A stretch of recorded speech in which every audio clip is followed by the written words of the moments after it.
Jadi kalau misalnya kita berkeyakinan itu, ada landasannya apa enggak sih? Oke. Nah, banyak orang di luar sana kalau misalnya berkeyakinan dalam beragama itu sifatnya subjektif saja. Ya udah saya terima aja. Kepercayaan subjektif saja. Tapi ini bisa diilmiahkan? Diilmiahkan dalam arti dibuktikan secara rasional.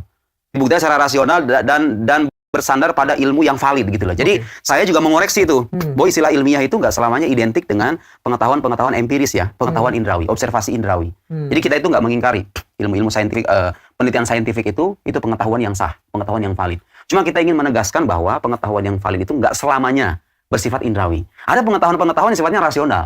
Tanpa kita pergi ke laboratorium, orang semuanya udah sepakat gitu dengan keabsahan pengetahuan itu. Oke. Maksud saya, akidah Islam itu logik ya? Logik, punya landasan rasional, dan pengetahuan rasional itu kalau kita belajar filsafat, itu pengetahuan ilmiah karena dia melandasi pengetahuan empiris itu sendiri gitu loh. Jadi nggak fair kan kalau misalnya kita katakan pengetahuan empiris, pengetahuan ilmiah, dan kita sepakat, sementara yang melandasinya kita nafikan keilmiahannya. Gimana ceritanya?